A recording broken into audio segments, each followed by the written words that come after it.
Olá pessoal, nessas épocas difíceis em que a gente está em confinamento social, o artifício da gravação e colocar as palestras nas redes sociais é uma possibilidade de a gente virtualmente se encontrar e de transmitir e de trabalhar a doutrina espírita.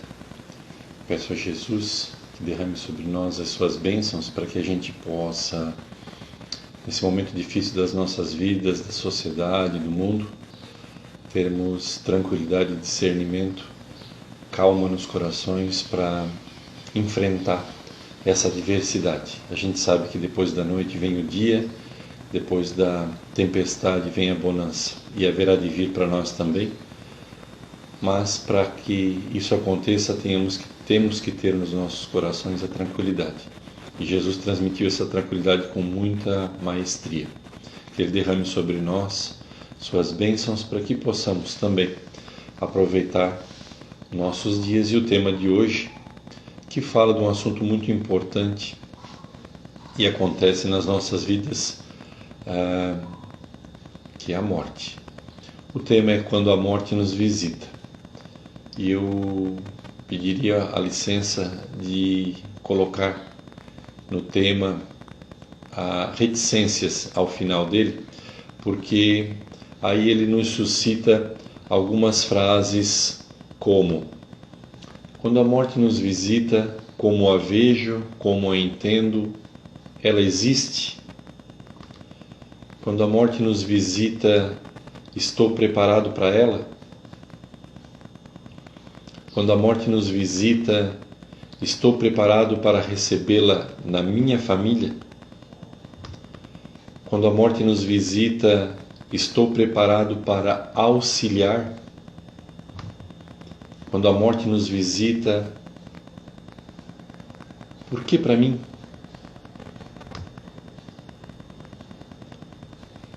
Na verdade, eu não tenho a intenção de responder essas perguntas, mas quero trazer, através da doutrina espírita e dos ensinamentos evangélicos, aquilo que os Espíritos e, obviamente, Jesus deixou escrito, que vai, ao nosso discernimento, responder cada uma dessas perguntas a respeito da morte.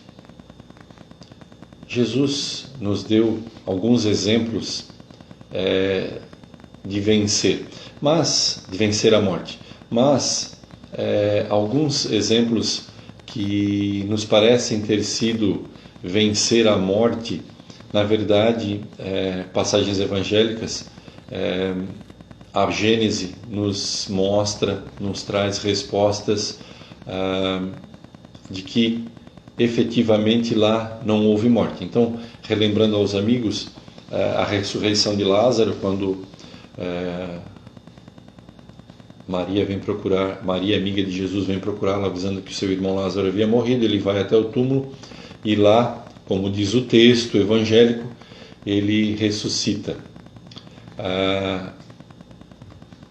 A passagem da cura da filha de Jairo, que quando Jairo vem procurá-lo, quando ele vai à casa de Jairo, a menina está lá morta, e Jesus a faz viver.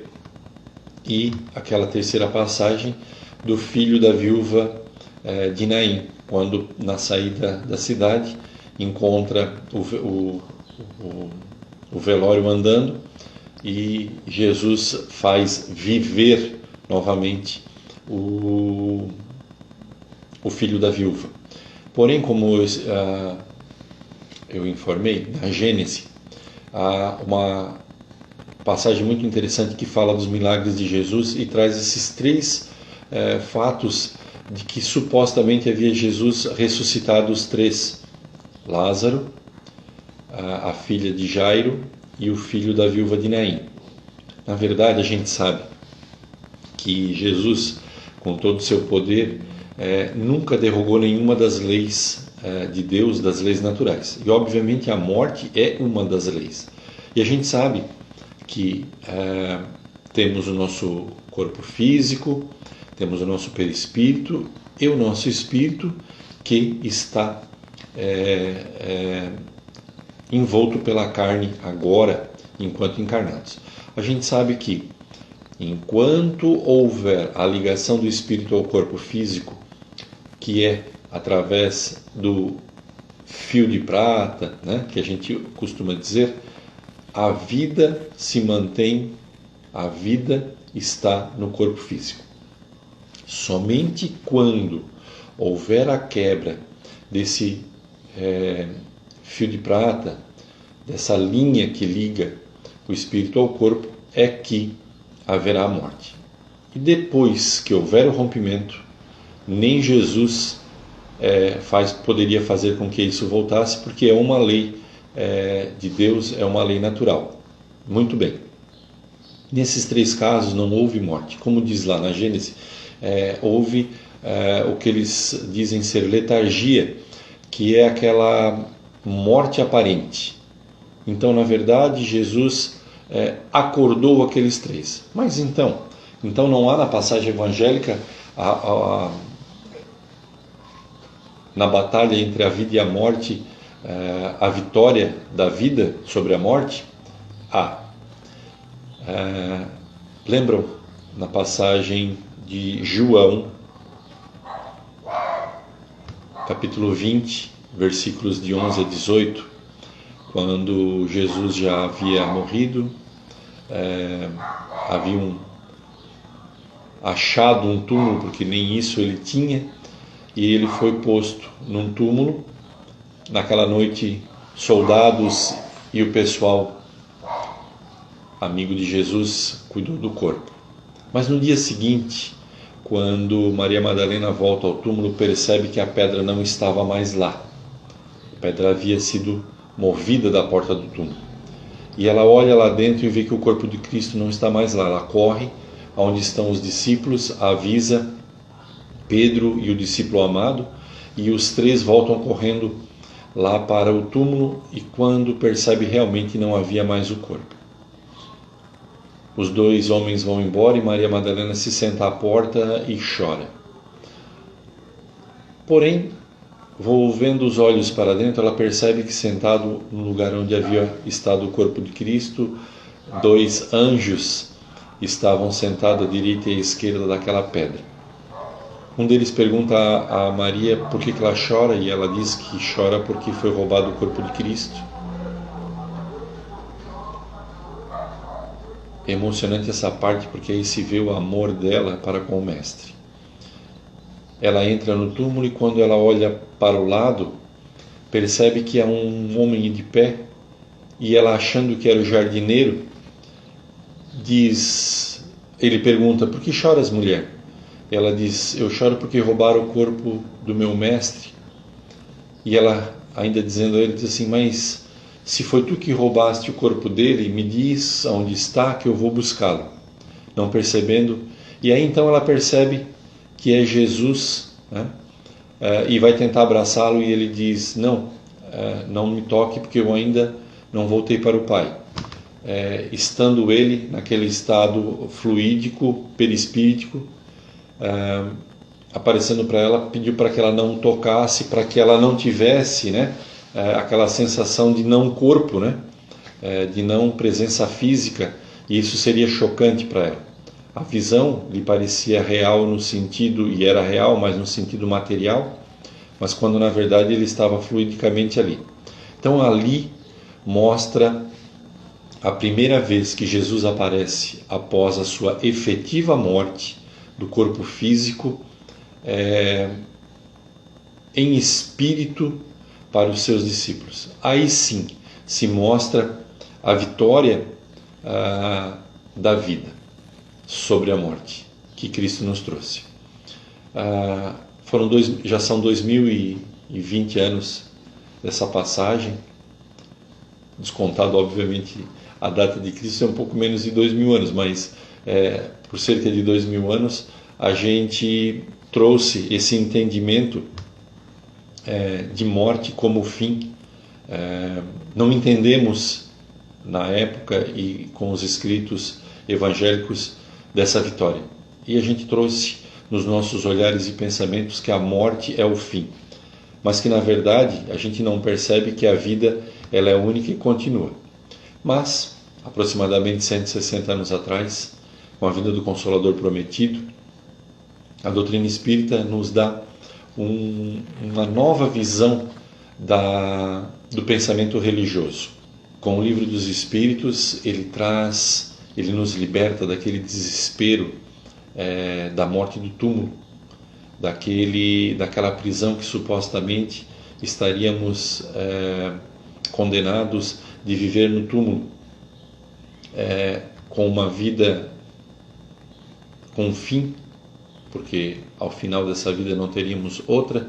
Então, o Livro dos Espíritos, sobre afastar esse medo do túmulo, no céu e inferno, ele traz os relatos daqueles que estavam já no mundo espiritual, nos informando de como realmente acontece esse fato da saída do corpo físico e como nos encontramos no mundo espiritual, e também relata dos nossos deveres com relação aquilo que a gente tem que fazer no futuro, com relação àquilo que a gente faz hoje, os nossos deveres, as nossas provas com relação ao futuro, mediante aquilo que a gente fez hoje. Então, nos dá uma visão, o Espiritismo nos trouxe uma visão religiosa muito diferente. A vida continua, o céu e o inferno não são fins, são apenas alegorias de pensamento, quando é a consciência que, na verdade, nos acusa, nos mostra aquilo que a gente fez. Temos aqui um novo pensamento da vida religiosa. A vida eterna, a imortalidade da alma. A alma não morre, o corpo sim. A gente vive e continua podendo ter a possibilidade de retornar à Terra em outras reencarnações. Nesse momento, eu gostaria de fazer uma divisão, quando a gente está falando sobre morte, de dois caminhos. O caminho do ensino religioso, doutrinário, aquilo que a doutrina espírita nos traz a respeito da morte, e um outro caminho que eu chamo como sentimento, como solidariedade. Vamos nos enveredar agora pelo primeiro caminho, chamado religioso, doutrinário, fazendo uma analogia de que como a gente estivesse nos preparando para um concurso. Acredito que alguns irmãos já tenham feito concurso. E qual o teste que a gente vai fazer na nossa vida, tendo como razão a morte? O teste é a morte, é a volta ao mundo espiritual. Qual o material que a gente vai utilizar para estudar, né? Para estarmos preparados na chegada desse dia do teste? O material é a doutrina espírita, o Pentateuco espírita e toda a literatura complementar. E a preparação? Qual o objetivo? Obviamente, no concurso, a gente sempre imagina no dia da prova, fazer a prova e, após corrigida, passar nesse teste. Então, qual o objetivo na nossa vida, nessa alegoria que eu estou fazendo de um concurso, em que a morte é o fim, né? O objetivo? Qual a preparação? Qual o objetivo? Retornarmos melhores do que viemos. Bom, lá no Pentateuco Espírita, resumido nas grandes palavras escritas por Allan Kardec, encontra-se os princípios básicos da doutrina espírita, e um deles fala da imortalidade da alma. Essa imortalidade que nos permite viver, continuar a nossa vida após a carne, voltando ao mundo espiritual, e assim, após análise de tudo aquilo que a gente fez, estudo sobre aquilo que a gente fez, retornar à carne e reviver, melhorar aquilo que a gente fez, que é também a reencarnação. Nessas apostilas que nós temos para estudar, nesse alegórico concurso da vida, no capítulo 4 do princípio vital, no item A Vida e a Morte, do Livro dos Espíritos, na pergunta 68, Kardec pergunta aos espíritos: qual a causa da morte dos seres orgânicos? olha só a pergunta como é bem feita. Dos seres orgânicos. Ele está falando da morte da carne, do corpo. A resposta é o esgotamento dos órgãos. Então, há de se deduzir pura e simplesmente de que os órgãos do corpo se esgotam. Então, a vida desse corpo, por mais que a gente queira e estude, ela tem se alongado, a vida tem ficado melhor, alcançamos idades mais longínquas, porém, haverá o dia de que o corpo perecerá. Nas apostilas que a gente tem usado para estudar, fala no capítulo 3 da volta do espírito, extinta a vida corpórea, a vida espiritual. Também no livro dos Espíritos, do item A Alma após a morte, a pergunta 149. Que sucede à alma no instante da morte? Quando há a morte, o que acontece com a alma? Resposta: volta a ser espírito. Aqui a gente diz, me permito fazer só uma colocação, aqui diz volta a ser espírito, porque dentro da literatura espírita, alma se dá a conotação do espírito quando encarnado, estando na carne, e espírito quando ele está livre, errante. Então, volta a ser espírito, está livre do corpo e volta ao mundo espiritual. Portanto, vivo, eterno. Na pergunta 159b, Allan Kardec pergunta aos espíritos: a alma nada leva consigo deste mundo? Leva-se alguma coisa? A resposta muito inteligente: nada, a não ser a lembrança. E o que são as lembranças, senão tudo aquilo que a gente aprende na nossa vida, tudo aquilo que a gente estuda, tudo aquilo que a gente amealha como conhecimento? É isso que a gente leva da nossa vida física. É isso que faz com que enriquece o espírito e a gente possa continuar aprendendo sempre. Continuando no nosso ensino doutrinário, mexendo nas nossas apostilas desse concurso da vida, no Evangelho segundo o Espiritismo, nos fala da matéria, no capítulo 17, sedes perfeito, e fala do homem de bem. E aí ele nos ensina, para vencer essa prova, que o verdadeiro homem de bem é o que cumpre a lei de justiça, de amor e de caridade na sua maior pureza. É a preparação para vencermos a morte. Lá na pergunta inicial, estamos preparados para vencê-la? Vivendo com a justiça, amor e caridade, que vai aprofundando os conhecimentos do Espírito e da vida. No capítulo 11 do Evangelho, amar o próximo como a si mesmo, o mandamento maior. No item 4, amar o próximo como a si mesmo. A gente tem amado o próximo como a si mesmo? Porque lá na hora da morte, no caixão, a gente vai poder, o Espírito vai poder fazer suas análises. Eu amei. Na questão aqui da minha prova que pergunta: você amou o seu próximo como a si mesmo? Qual a resposta que a gente vai dar nesse concurso da vida em que culmina na morte?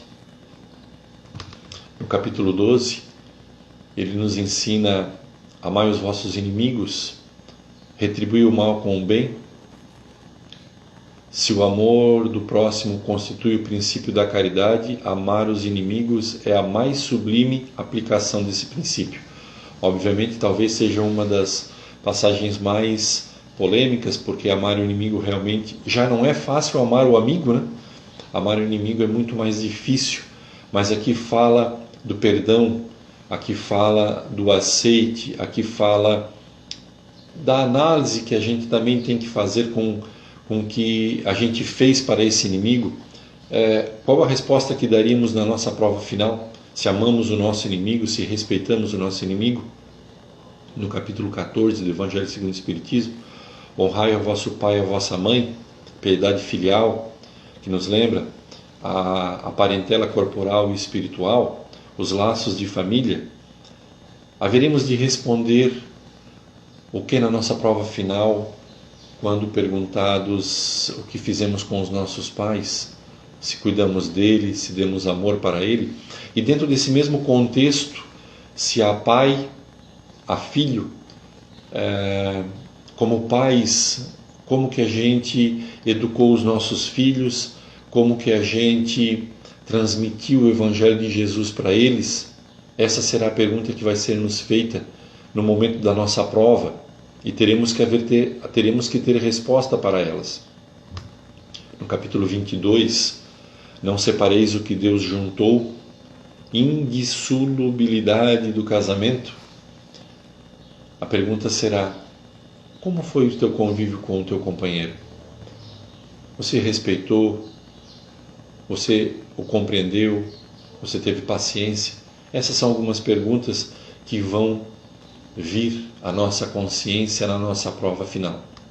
No capítulo 16, não se pode servir Deus a Mamon e a Mamon. Deus vai nos perguntar na nossa prova final: o que fizeste com os teus talentos? Obviamente a gente precisa das coisas materiais, a gente precisa viver, comer, mas o principal de tudo, acima de tudo, é o espírito. Com os talentos espirituais que tu tiveste, o que tu fizeste com ele? E também com os talentos materiais, porque muitas vezes, como diz no próprio Evangelho, muito mais difícil é aquele que pegou a prova da riqueza, porque poderá ser traído por ela. Então, o que fizeste com os teus talentos? Multiplicaste? Como dono de empresa, pudesse proporcionar empregos justos? Como empregado, né, que recebe seu salário material, fosse também justo com o teu trabalho e com teus talentos espirituais? Soubeste multiplicar, engrandecendo o teu espírito? No capítulo 14 das nossas apostilas, para essa prova final da vida e da morte, fora da caridade não há salvação. E aqui eu quero me reportar àquela passagem evangélica em que Jesus é inquirido pelo senhor da lei, que pergunta qual o maior mandamento, e ele diz: amarás o Senhor. E ele diz: o que tu lê na lei? Ele diz: amarás o Senhor teu Deus com todo o teu coração. E qual o segundo mandamento? Amarás o teu próximo. E aí o senhor da lei, querendo ainda pegar Jesus, diz: mas quem é meu próximo? E aí Jesus fala a parábola do samaritano. Aquele homem que descia para Jericó, que foi atacado, passa o sacerdote, não o atende, passa o levita, não o atende, e aqui em seguida passa aquele que vem da Samaria e o atende. E aí a pergunta do nosso teste final da nossa vida e morte é: nós estamos sendo nas nossas vidas sacerdotes, levitas ou samaritanos? Mas tem uma particularidade nessa parábola, em que Jesus diz: ele limpa as suas chagas, leva até a hospedaria, deixa o dinheiro para pagar, mas diz para o dono da hospedaria: eu vou e volto. E quando eu voltar, se tiver mais conta a ser paga, eu pagarei e vou querer saber como é que está o meu amigo. Então, aqui Jesus mostra que o samaritano, além de atender, ele se preocupava com aquele que foi atacado, com o seu irmão mais próximo. Então, estamos sendo, nas nossas vidas, sacerdotes que não ligamos com aquele que está caído, levitas que também não percebem o irmão caído, ou samaritanos que param um pouquinho e dedicam um tempo para atender o irmão caído, o irmão necessitado. No Evangelho segundo o Espiritismo, no capítulo 5, Bem-aventurados os aflitos, no item 22, traz um momento, uma explicação sobre muitas vezes a raiva que nos acomete frente à morte. Quando a gente diz: por que não morre aquele que é mau, a morrer esse que é bem? E aí então a gente nesse momento talvez não perceba, não se faz perceber da justiça divina. Quem somos nós para determinar quem morre ou quem não morre? Se está escrito nos caminhos daquele ser de que haveria então de chegar à sua morte, é porque a sua missão tem terminado. Então, por que essa raiva de querer determinar quem morre ou quem não morre? Se aquele que mal faz, porém vive mais, é porque também está tendo a oportunidade de poder se reajustar. Nessa escola da vida, mais tempo. E aquele que é bom já encontrou respostas na sua caminhada e então pode voltar ao mundo espiritual. Obviamente, essa perda nos cria dentro do coração essa raiva, essa dor, e nos faz perguntar por que ele vai antes daquele que é mau. Pergunta que a gente se faz frente à morte, né? Frente à prova da vida e da morte. Também no capítulo 5, Bem-aventurados aflitos, no item Justiça das Aflições, fala na fé no futuro. Quando a gente sabe realmente e percebe realmente que tudo aquilo que acontece na nossa vida está sobre o olhar de Deus e tudo que Deus faz é justo, então tudo que nos acontece, também a morte, está sob o olhar de Deus e tem essa justiça. Está sob essa programação que muitas vezes foi nós mesmos que criamos no mundo espiritual. Mas aqui enfatiza a fé no futuro, de que, mesmo havendo a morte, do corpo, o espírito sobrevive e continua voltando ao mundo espiritual. Então, dentro desse ensino religioso doutrinário, o espírito não morre, Deus é perfeito, justo e bondoso, cada um tem seu tempo e a sua hora de vida, vive bem com o teu cônjuge, crie bem teus filhos e assista teus pais, ame ao próximo e respeite o teu inimigo, seja caridoso, trabalhemos bem com os nossos talentos dados por Deus, não sejamos os causadores de aflições para conosco e com os nossos irmãos. Com tudo isso, tornemo-nos homens de bem. Mas mesmo assim, a morte vem. Mesmo a gente estando preparado para o teste, né? O teste vem. O nervosismo daquele dia da prova chega. Para quem vai, para quem deixa o corpo físico, quando chega no mundo espiritual, há de se encontrar com a sua consciência, há de se encontrar com a sua prova. O caderno de prova é entregue na sua mão e ele haverá de responder. A sua consciência são as perguntas descritas naquele caderno, fazendo perguntas de tudo aquilo que a gente viu agora no texto. E aí cada um vai responder as suas perguntas conforme o aprendizado que tenha feito aqui na Terra, né? Conforme o estudo da apostila que foi nos dada para, frente à prova, podermos estar preparados. Para quem fica também tem os mesmos questionamentos com aquele que lá. Pode-se fazer também uma pequena prova para aqueles que ficam. Como eu me comportei com esse que está indo? Qual foi o relacionamento que eu tive com ele? É meu pai, como eu o tratei? É meu filho, como eu o criei? É um amigo, eu o amei? É um inimigo, eu o respeitei? Todas essas perguntas também são feitas para aqueles que ficam. Mas para aqueles que ficam, há também um misto de perda, de dor, de tristeza. Um misto desses sentimentos que faz com que muitas vezes a nossa fé se esvaia. Mas na verdade é só um sentimento do corpo, porque no fundo percebemos e sabemos que a vida é eterna. A morte chega e traz essa dor consigo e faz com que a gente pense bastante a respeito dela. Nós falamos dos dois caminhos, o caminho religioso doutrinário que nós vimos até agora, e agora a gente vai se enveredar pelo caminho do sentimento. Que o Espiritismo nos ajuda no atendimento ao ilutado, aquele que fica, né? Que está passando por uma dor profunda. Porque quando a gente lê o Evangelho, parece que, porque eu sei aquilo que acontece depois da morte, eu sei como a gente deve se comportar, parece que faz com que a gente nos torne icebergs, frios, mas na verdade há muito sentimento.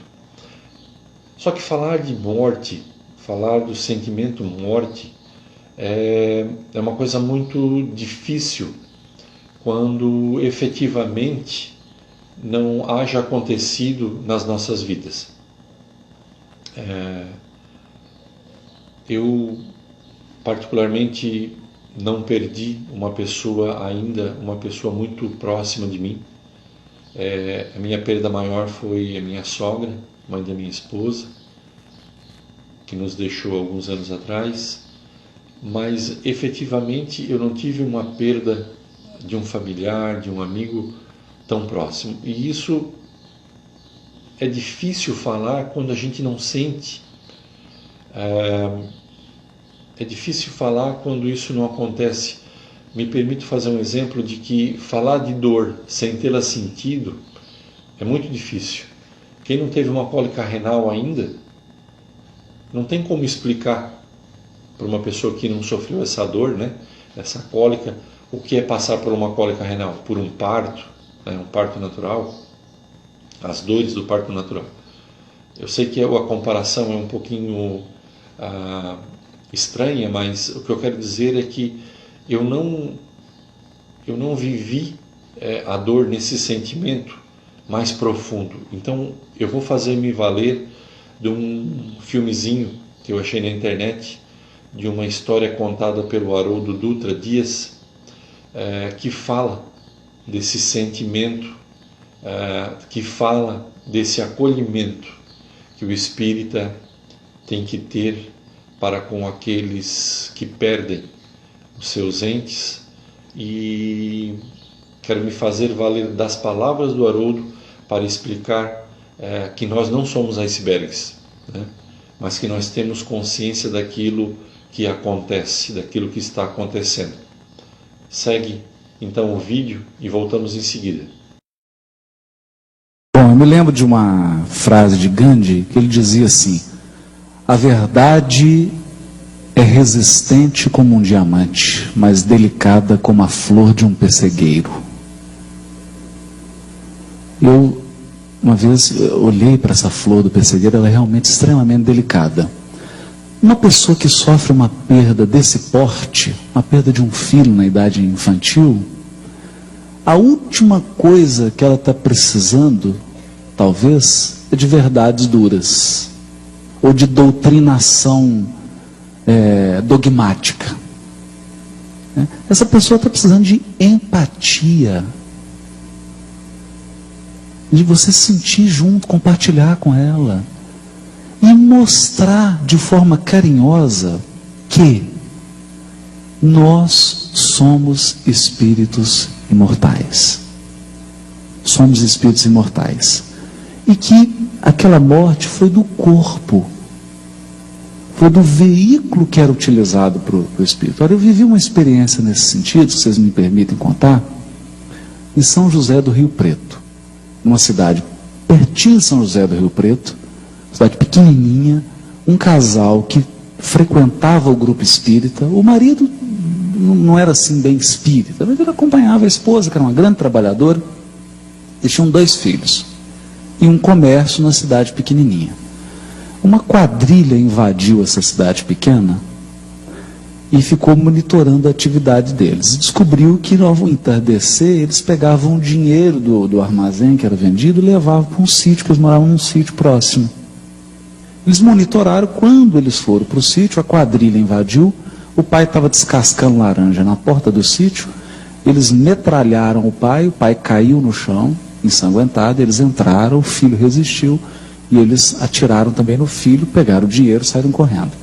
O pai saiu arrastando até o interior da casa, e o filho falou assim: pai, procura socorro porque eu já estou morrendo. E morreu nos braços dele. O pai se arrastou por 3 quilômetros, chegou até o centro do vilarejo, e lá ele foi atendido e sobreviveu. Quando eu chego no grupo para fazer a palestra, estava o pai e a mãe.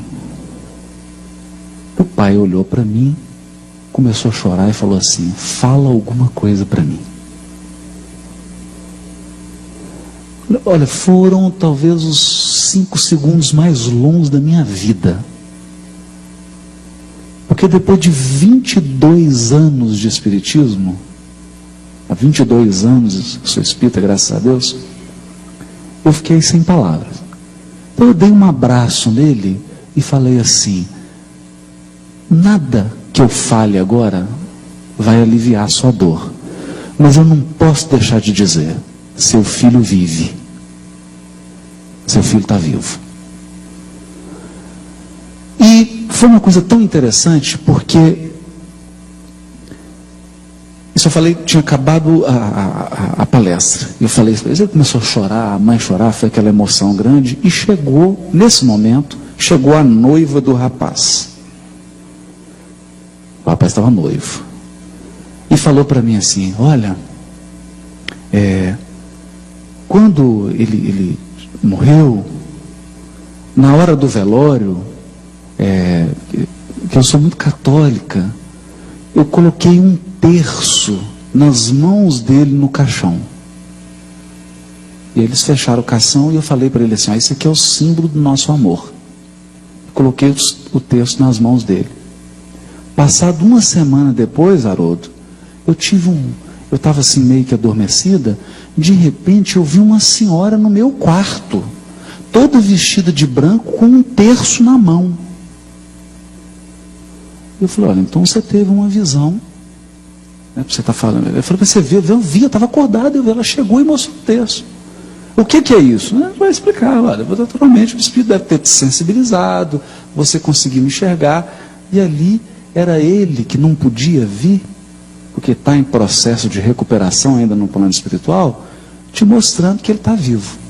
A hora que eu acabei de falar isso, entrou um senhor no grupo, que estava até aqui no congresso. E é um médium vidente assim, muito bom. Ele entrou, que não tinha ouvido a conversa. Chegou de carro, o carro parou na porta, ele desceu, com um casal de amigos que estava aqui comigo. Chegou até nós, olhou para a moça e falou assim: olha, não é para você ficar assustada não, minha filha, mas tem uma senhora de branco aqui com as mãos estendidas e um terço na mão. E a família toda reunida. Então, para mim, foi um alento, porque era a certeza de que a espiritualidade estava querendo dar uma mensagem para aquela família. E, nesse momento de transição que nós estamos passando, nós precisamos nos acostumar a pensar como espíritos. A pensar como espíritos. Quando você pensa como espírito, nós vamos enxergar de uma forma mais natural. Não estou dizendo que dói menos. Eu tenho um filho de 4 anos. É claro que se eu perco meu filho num acidente, vai ser uma dor profunda. Não estou dizendo isso. Mas é preciso encarar que corpos perecem.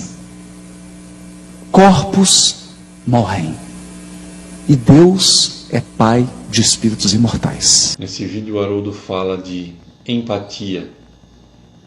Ele resume, ele externa amor, afeto, compreensão, carinho. É isso que naquele abraço se resume. É isso que é ser espírita e acolher com sentimento aquele que sofre a perda da morte. A perda através da morte. É o acolhimento, é a empatia com aquele ilutado. E ele ainda, o Haroldo nos lembra num texto e diz assim: a certeza da imortalidade da alma nos dá uma dignidade sem igual. Ela nos permite a caminhada em meio às lutas, mas que essas lutas são nuvens passageiras no céu da nossa evolução espiritual. Nos guarda a vida, um mundo espiritual, a vida futura, como dizia Allan Kardec. Isso nos dá uma esperança serena, não sem dor, não sem lágrima, não sem suor, mas uma esperança serena que nos permite caminhar, sabedores de que a nossa imortalidade é a nossa maior herança, o nosso maior presente que o nosso Criador poderia ter nos dado. Fé em Deus, bondoso e justo, fé em Jesus, compreensivo e acolhedor. É isso que o Espiritismo nos traz frente à morte, que é só do corpo e não do espírito. Que Deus e Jesus possam nos abençoar, possam derramar sobre nós suas bênçãos, acalmando nossos corações para, nesses momentos difíceis, enfrentarmos essa caminhada, mas que com certeza haveremos de ter vitória logo e todos voltarmos às nossas atividades normais. Que assim seja. Um abraço a todos.